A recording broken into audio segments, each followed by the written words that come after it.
72 hours.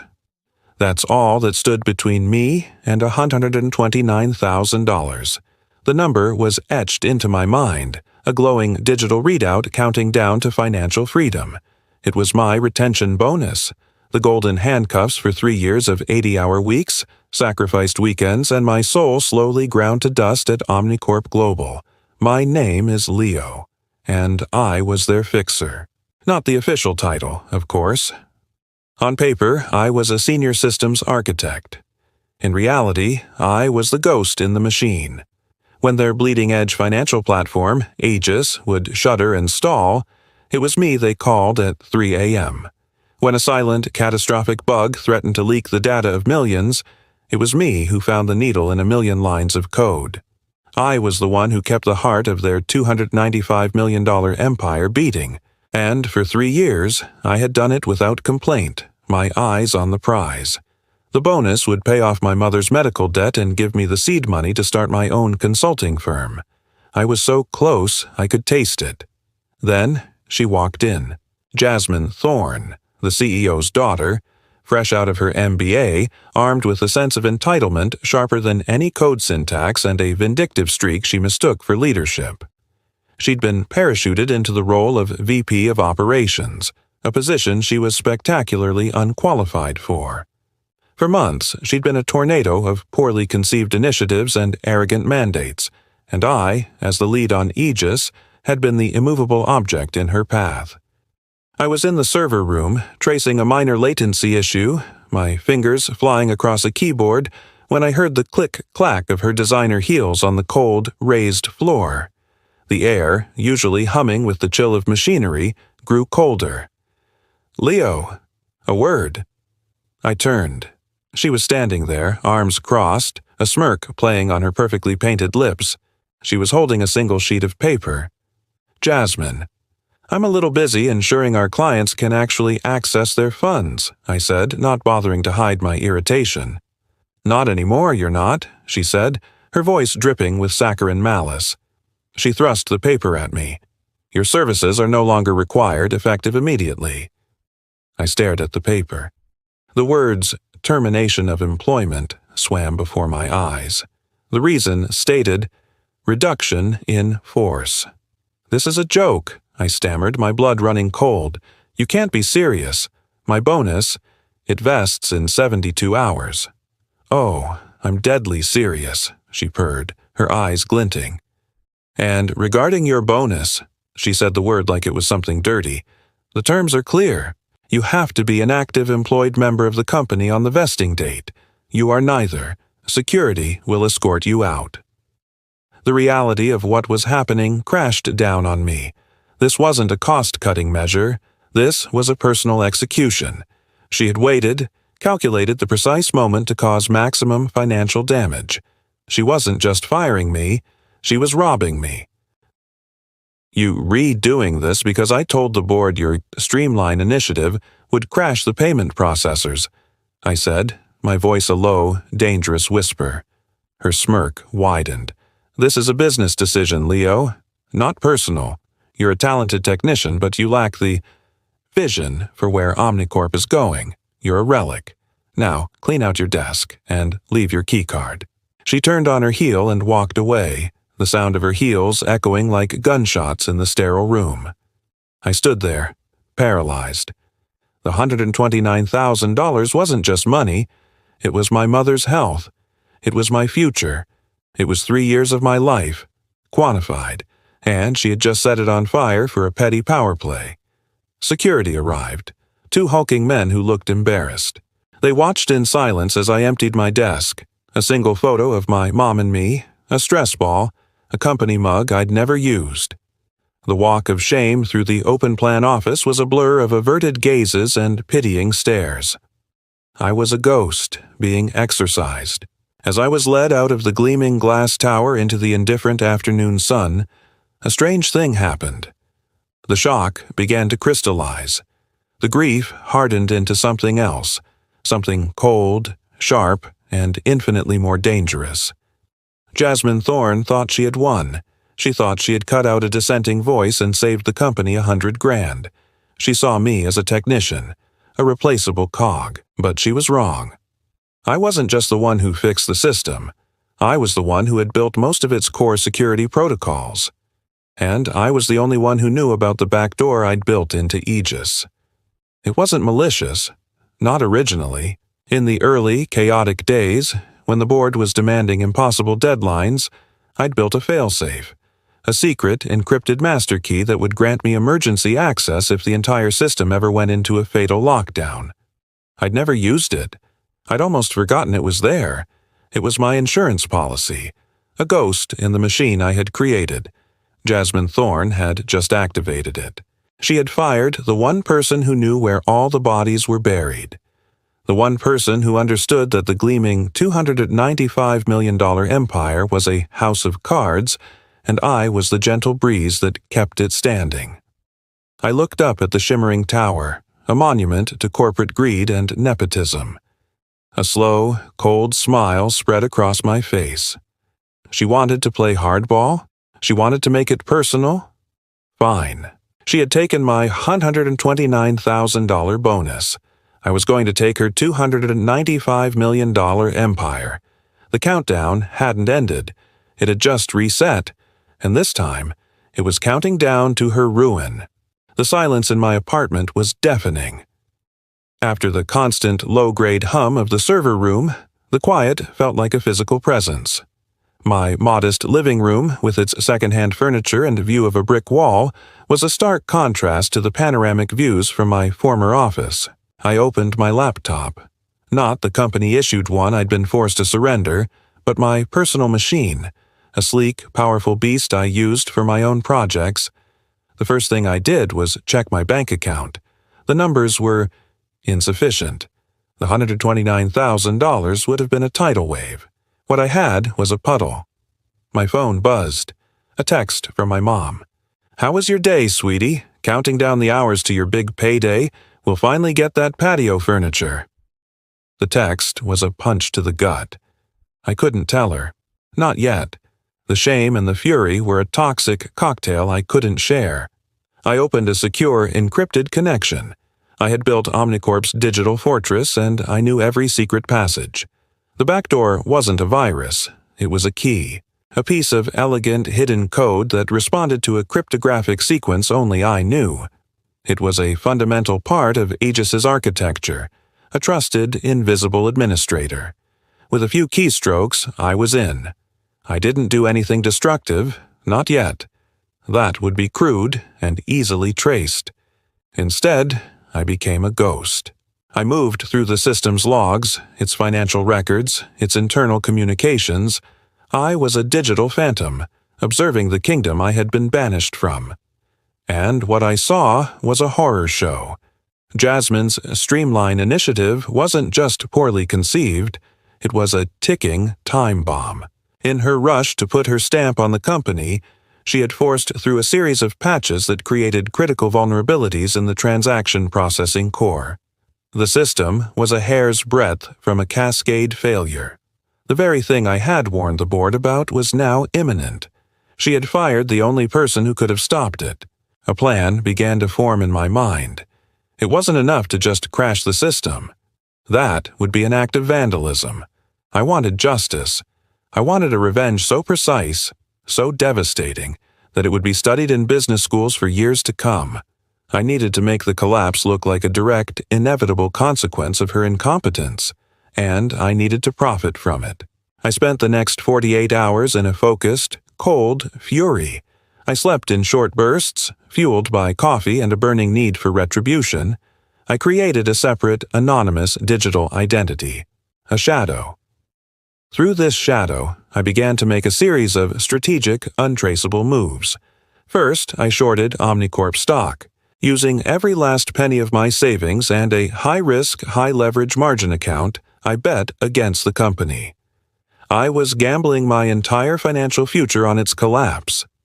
Second, I prepared my masterpiece. I wrote a simple, devastating script. I called it The Reckoning. It wasn't a virus. It was a key that turned the lock Jasmine had already broken. My script would simply stop intervening. It would disable the subtle, automated corrections I had built into Aegis over the years, the patches upon patches that had been quietly holding her shoddy work together.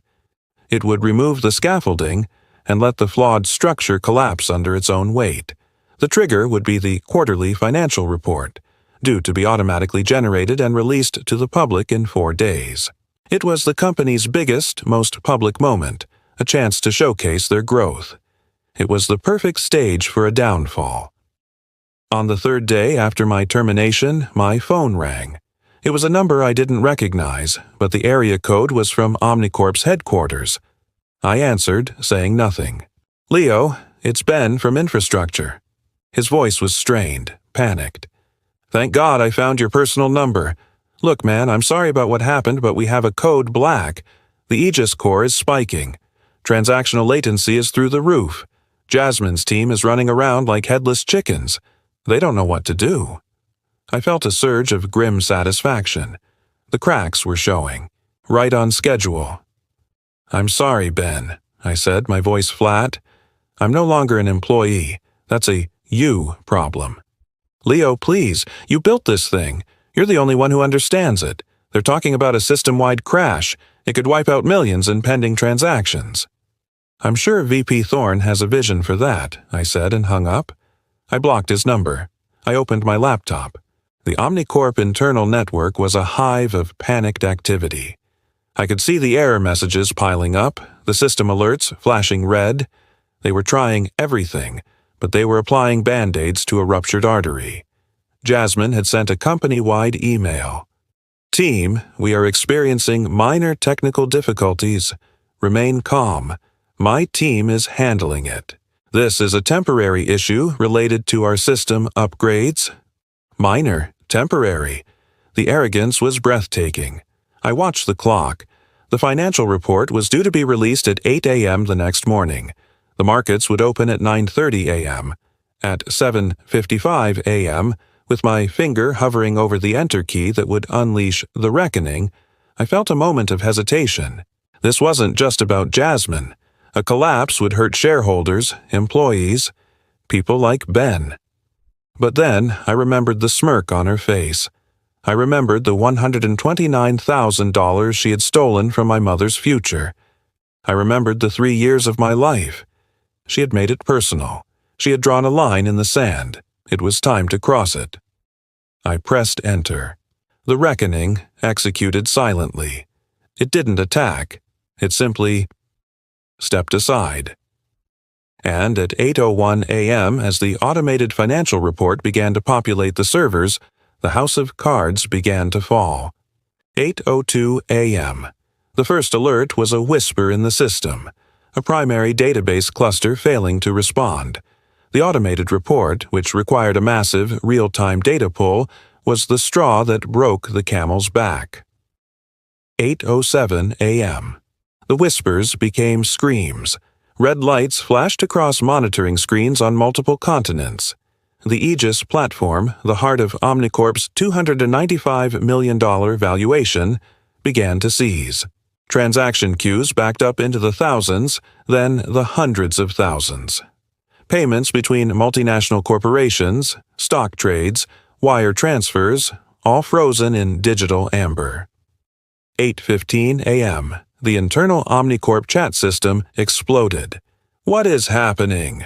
The core is down. I've never seen error codes like this. Jasmine's team can't even get a diagnostic readout." I watched it all from my apartment, my screen split between the panicked internal chatter and the live financial news feeds. I had a bowl of cereal in my lap. The mundane act of eating breakfast while watching an empire crumble was surreally satisfying. 8:30 a.m. The first public signs of trouble emerged. A financial news blog posted a short, cryptic update. Reports of major platform issues at Omnicorp Global. Users reporting failed transactions. 8:45 a.m. Omnicorp SPR department issued a statement. "We are aware of a system issue and are working diligently to resolve it. We expect service to be restored shortly." Shortly. The word was a death knell. 9:25 a.m.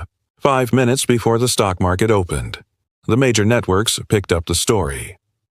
"Trouble at Tech Titan Omnicorp," the Chiron read. The talking heads began to speculate, their voices tinged with concern. 9:30 a.m. The opening bell rang, and Omnicorp stock, ticker OCG, didn't just drop, it plummeted. It was a sheer vertical cliff face on the chart.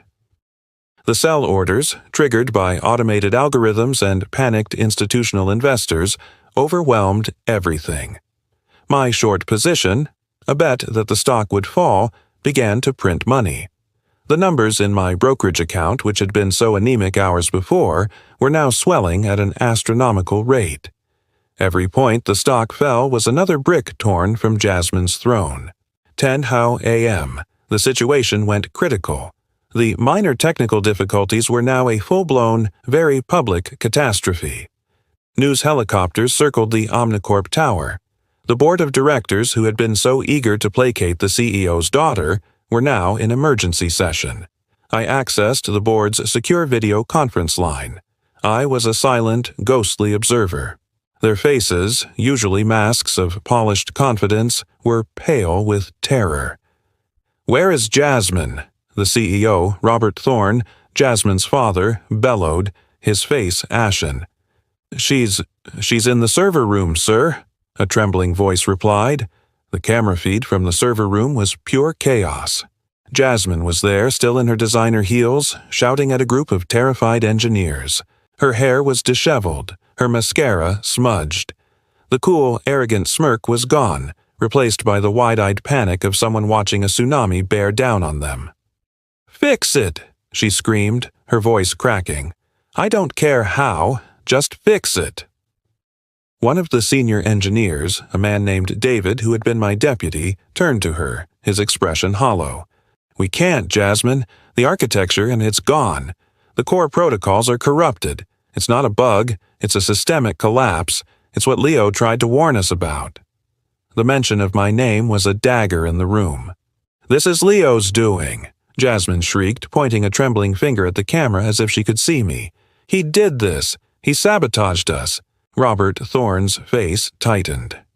"Did we not have redundancies? Fail-safes?" David shook his head, a look of profound exhaustion on his face. "Leo built those too. His termination. It triggered a cascade of security protocols we didn't even know existed. It's like the system is grieving for him." The poetic justice of that statement was so perfect it took my breath away. 11:17 a.m., trading of OCG stock was officially halted. It was down 68%. The company had lost over $200 million in market capitalization in under 2 hours. 11:45 a.m., the federal financial regulators arrived at the Omnicorp tower. The news vans swarmed. From my quiet apartment, I executed the final phase of my plan.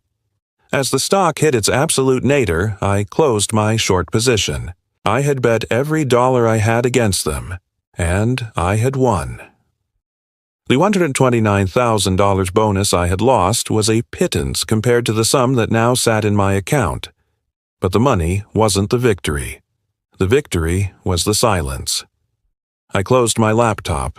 The frantic news reports, the panicked board meeting, Jasmine's tearful, furious breakdown. It was all over. The ghost had finished his work. I stood up and walked to the window, looking out at the brick wall. It was the same view as before, but everything was different. Jasmine Thorne had fired me 72 hours before my bonus to teach me a lesson about power.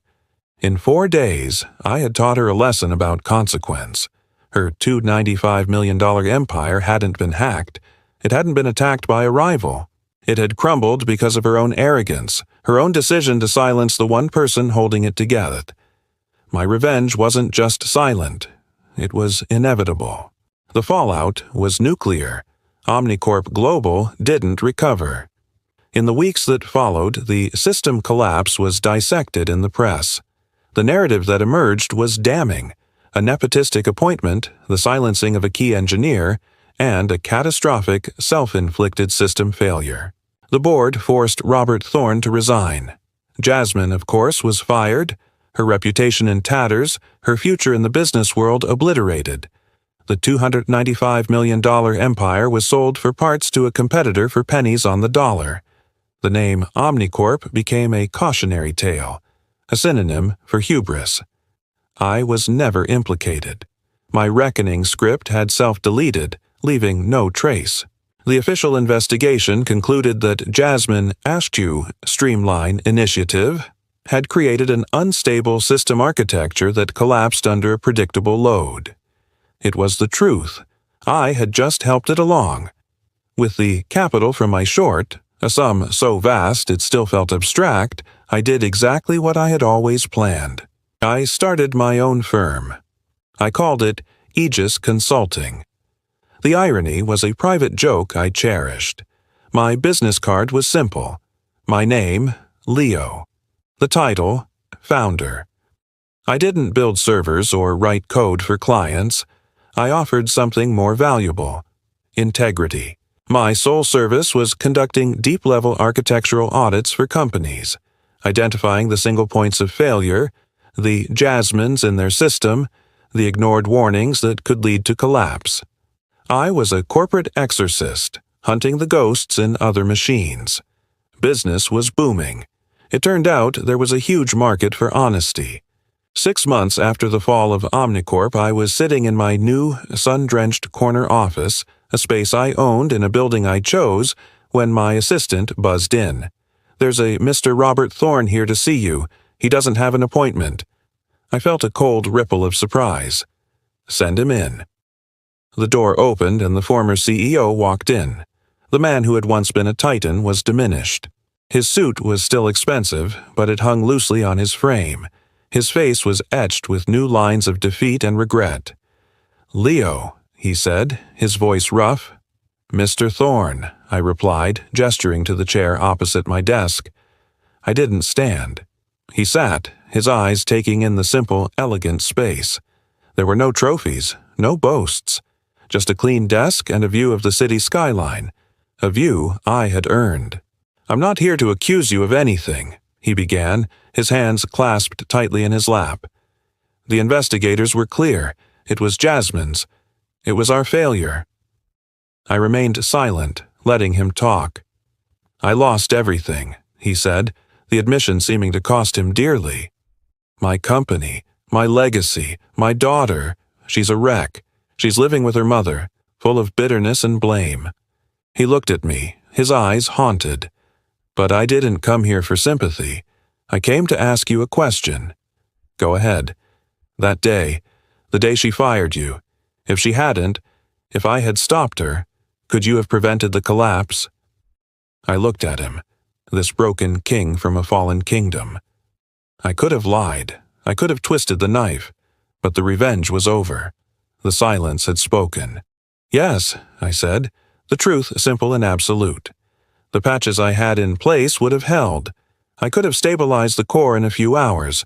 The Streamline Initiative was a disaster, but it was a manageable one, until she removed the one person who knew how to manage it. He closed his eyes, absorbing the blow. The knowledge that his entire world could have been saved by a simple act of restraint was a heavier punishment than any I could have devised. "I see," he whispered. He stood up, his body heavy with the weight of his regret. "Thank you for your honesty." He walked to the door, then paused. "For what it's worth, Leo, you were the best mind we ever had. I was a fool not to see it." Then he was gone. I sat back in my chair, the encounter leaving me with a sense of profound closure. The cycle was complete. The arrogant had been humbled. The wronged had been vindicated. My phone buzzed. It was my mom. "The patio furniture is being delivered today. It's beautiful. I can't believe you did this for me. I'm so proud of the man you've become." I smiled, a genuine, peaceful smile. The $129,000 bonus had been a chain. Its loss had felt like a death sentence, but it had freed me. It had forced me to bet on myself, and I had won the ultimate prize: my freedom, my integrity, and my future. Jasmine Thorne had tried to break me. Instead, she had forged me into something stronger. She had taught me that the most powerful position isn't T at the top of someone else's empire. It's at the helm of your own. The CEO's daughter fired me to prove her power, and in doing so, she made me the architect of my own destiny. Sometimes, the greatest revenge is not in destroying what they have, but in building something they can never touch. They thought they held all the power, but they forgot one thing. You built the system, and you know exactly where to find the off switch. This has been Silent Revenge.